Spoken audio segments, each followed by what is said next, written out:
Hello everyone, what is up and welcome back to the channel iRumors. Today we are doing a slightly overdue video. Today I was actually supposed to be posting the Boyer microphone test video, but when I was about to post it I realized that the iPhone 15 Pro Max video is actually long overdue. I was actually supposed to do the 3 months review and I was thinking that maybe it's still not time yet. All the points out already, but I still thought that maybe I still had time, and I realized I totally missed that mark. I realized it's been 4 months since I got the 15 Pro Max. Time really runs by fast, so I decided the microphone video can hold off and this is more important because I really try my best to get videos out on time, and a 1 month delay wasn't what I was looking forward to. So I'm really sorry for the delay. That doesn't mean I'm just using my old script. I've really updated everything on my 4 months usage. So this is going to be the 4 months review of the 15 Pro Max. So without further ado, let's get started and dive right into it. Firstly, let's talk about the build quality of this phone, like we always do in all our reviews. And like I said in my 2 weeks review or in my 1 month review, I didn't take this phone out of the case ever. It was in the case from day one. Day one I got it. I put it in a clear case. Let's see here, this is slightly yellowed but still working fine, a MagSafe clear case. So it has been in that case. I've often used alcohol to clean. As you can see, I don't have any scratches or anything on it. Basically flawless, except for a bit of smudges here and there. It's a lot of dirt and grime. Firstly, we're going to run Geekbench like we always do in all our reviews. We're going to be running the Geekbench CPU and the GPU benchmarks. So without further ado, let's get started with the CPU benchmark, and we're going to run CPU benchmark. Now let's wait for it to finish. A few moments later. Now we're done with the CPU benchmark. Now let's run the GPU benchmark. The GPU benchmark has started. Now let's wait for the GPU benchmark to be over, and we shall take a look at both the results and compare them with not just the current results, but we are going to be comparing them with the previous results too. This is going to be the 3rd time we are running this. So once that's done, let's compare all 3 results together. A few moments later. Now we are done with both the CPU and the GPU benchmarks. Now let's compare the CPU benchmarks first. So the first test was ran when I first got this phone. I think this was done during my first review, I think, and this is now. So let's compare. So we can see that at the start, when we first ran this score, it was 2890 for the single core and 7139 for the multi-core. And if we jump right to 1 month later, oh, this is 1 month later, so this is probably doing the 1 month review. The 1 month review, it has a slightly significant bump to the single core being 2980 compared to the initial of 2890, and the multi-core being 7207 compared to the previous time of 7139. But if you compare the last two, which we did at 28 October and now 18 January, which I just did, if you compare that together, the differences, it's actually very minimal. You can see it's 7207 and 7206. Single core is just a difference of 3 and multi-core is just a difference of 1. This just shows that the device is more consistent. You can definitely see it in the Geekbench. Like I said, Geekbench doesn't so much, but hey, at least we know that there's a slight bump. Now let's take a look at the GPU benchmarks. The GPU benchmarks, well, even though the data is different, but it still shows the same as what we saw. So the first time was 27 September, was 27,374, 27,290. So that's a huge difference. But if you compare that to from 28 October till now, the difference is just lesser than 100. 27290 and 27126. So that just shows the device is consistent. Geekbench is what we always start off with, but that is not all. We're going to look at the real world data. Now let's take a look at the battery health, because battery has been the biggest complaint that I've been saying about this phone. So now let's take a look at my battery usage. Firstly, I wanted to show all of you my battery health. The battery health is at 100% and I've turned on charging optimization to 80% limit. Now you can see that my phone is currently at 96%. That's another issue on its own, but we'll come back to that later. This is my battery usage graph for the past 10 days. We saw in the battery test video, if you all saw my battery test for the 15 Pro and 15 Pro Max, that my 15 Pro Max lasted around 12 hours and 30 minutes. And I was very impressed by it. I was really impressed that this phone could last 12 hours 30 minutes. And if that really continues, that means I don't have to worry about charging. I was very impressed by it. I was really very impressed, and I was thinking that maybe even my MagSafe battery pack would be of no use to me. But sadly, that isn't the same in the real world usage. The battery life is only horrendous, and I only get a maximum of 9 hours. You can see here that on Tuesday, I've actually charged this phone up to 150% and I got 9 hours 41 minutes of screen time, 150%. That's one time of full charge and another time of up to 50%. That's how much the battery used. So technically that means I charged twice and I get 9 hours and 41 minutes of screen time for 150%. And this is without me doing any kinds of gaming. This is only purely just regular usage for phone calls, messages. On the day that I got the 150% usage, the most I used was Instagram, and FaceTime was on for 2 hours, and Netflix for about 2 hours. There isn't any games on it. The reason is, if I include my Call of Duty that I play on my S22 Ultra, my S22 Ultra, I've been currently using it to game. So if I did bring the Call of Duty into this, I'll probably get a maximum of 5 to 6 hours, and that's about it. So that is why I don't really game anything. I barely even game on this phone anymore. Literally just stopped all of my gamings on this phone. And that is also why my battery cycle count is at 118. But when looking at it, you might think that 118 cycles is a lot.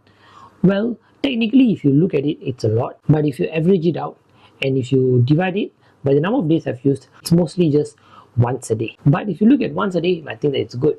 But well, let me tell you that it's not. And the reason is, I've set my battery charging limit to 80%. And this also has an impact on the cycle count, because one cycle is 0 to 100, but I charge it only up to 80% because of my 80% limit on. So that means naturally my cycle count will be much lower, and on an average I charge this phone about twice a day. I charge it from about 20% up to 80%, which is the limit, and then I plug it out. So this happens twice, and apart from this, to get some quick charge, I'll take my maxi battery pack and I'll just slap it at the back. So that gives another extra 60% or something. So that technically means it's 2.5 charges for me to get throughout the day. Now let me go back to the 80% limit right here. This 80% limit is another problem on its own. Like I was saying earlier, I always put 80% limit on, but right now you can see that my 80% limit is on. But take a look at my battery percentage now. It's at 96% now. How can a phone with just 80% limit charge up to 96? That's another issue. No matter what, even if the charging optimization is turned on, my phone always charges up to 100%. Mostly when I see it, I just plug it out at 80% and I just let it be. My charging optimization does nothing to prevent the battery from aging. Now I wonder, what is the point of this charging optimization really? Like really, at this point I can just turn on optimized battery charging. I feel like that will do better help. So most probably I'm just going to turn that on. You might have seen that I've got my AOD on, always on display, and you might be thinking that the AOD might be the reason why my battery drains. Well, let me tell you, AOD is not the reason. And that is because I actually turned off AOD for a brief period of time after my 2 weeks review, and I didn't see any difference. It's not really necessary to mention the USB-C port, but since we are talking about charging and battery, I just wanted to give it a quick mention to the USB-C port.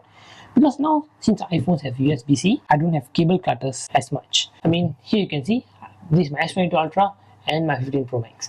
Both uses the same charging port, so I don't really have to worry about carrying another extra cable. Because sometimes I do have to carry around a cable for my Maxim battery pack because that is still lightning. So is my AirPods. But sometimes just charging my AirPods for before I leave to work or somewhere, and that one charge is just enough for me. And as for the battery pack, just charging it once is enough, because either way I know I'm going to drain it. So once I drain it, I can just throw it back in my bag. I can come back home and I can charge it. So I don't have to worry about bringing a lightning cable. I do bring around my wall plug and a USB-C cable. And that is because just in case any of these phone runs out, I know that both my phones are covered. So both of them have USB-C. Even though it's long overdue for Apple to bring USB-C to iPhones, I'm glad that they brought. I guess that's just one cable off my bag. Heat was a very big issue when these phones came out, and I also complained about not being able to use my phone properly. It will just heat up randomly, but now I feel like after 4 months it's much better compared to when it started. I would say it's actually fully resolved now. Even though the heat dissipation is not anywhere near to the Samsung chamber cooling system, I feel like it's far more superior. It just instantly cools the device. These iPhones are nowhere near that, but I would say this is really a much better place from where it started off. So it's really a great improvement compared to the first 2 months, as now I can play at least a bare minimum of 2 matches of Battle Royale without having to worry. Oh, I just took a screenshot. Let me just clear that. Without me worrying about the temperature of the phone and thinking that it would maybe be too hot for me to touch it. And for the camera, I've done a few photo tests, and the difference is actually very subtle compared to the 13mm that I was using previously. I feel like this camera is actually not much of a difference actually. I didn't do that much of in-depth testings. The real-world usages that I can do and from the testings, I've really seen that there isn't much of a difference. Even though I've done a lot of camera testings, I did a lot of video testings, but I really wanted to incorporate it more into my daily usages. I'm not really a type of person who takes more videos in my life because I don't really have much thing to take video, but I do take photos. So where do I test the videos, you might ask me? I don't test the video quality when I shoot my YouTube videos. These are the times where I test the video quality in real world usages. Phones are no longer just made to capture the moment just like what Polaroids are doing. We are far more superior. So the mic problem is the reason why I didn't try more of the video shooting, because I still can't figure out the reason why my lavalier mic still wouldn't connect with my 15 Pro Max. I've tried all the ways that I couldn't, but now hey, now since with this new mic upgrade, I think now it's time we can go full on in testing the 15 Pro Max video capabilities. We're going to be testing all the modes and stuff. So in future videos, I think you can definitely expect a better video quality or even some changes in some video quality, because I'm going to be using my 15 Pro Max to shoot the upcoming videos. So just keep a lookout for it. And if you see any difference, if you spot any difference compared to the older videos, you know what to do. Just leave in the comments below that whatever difference you feel, is it for the better or is it for the worse?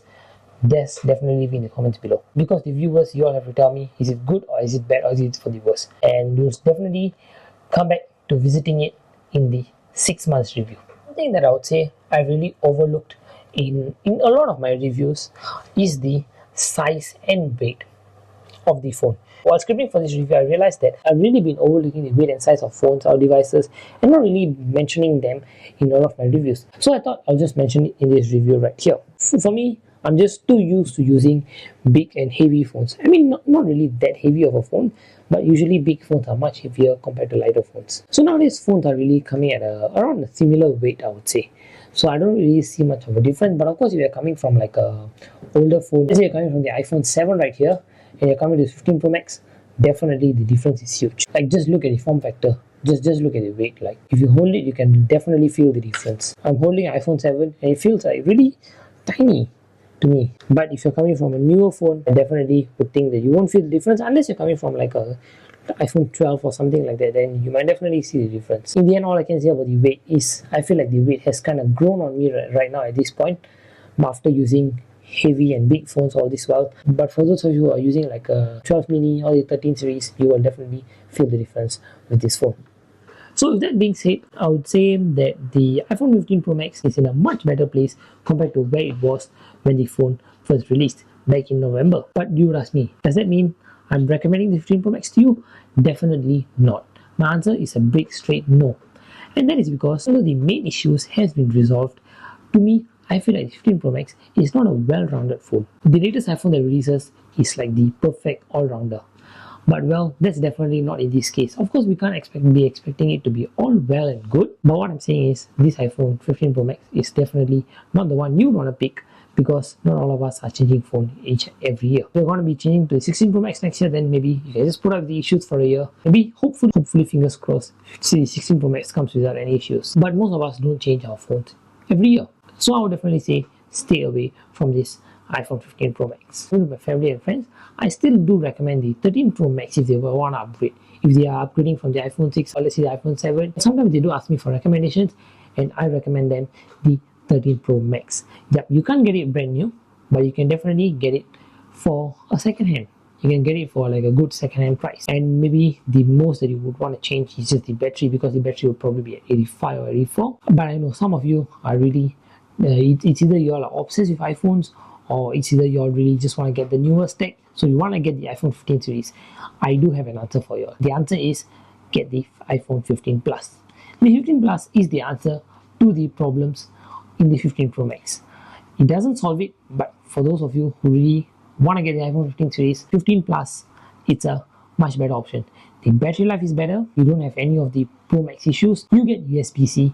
For those of you, if you want USB-C, if USB-C is what that's pushing you all to get the iPhone 15 series. Then you get USB-C in the 15 Plus, and the battery life is really much better. And the best of all, 15 Plus is around $600 cheaper than the 15 Pro Max. I'm not talking about the Apple retail price, I'm talking about the price that people sell outside on websites like Carousel. If you really want a better functional phone, the 15 series, 15 Plus is the way to go.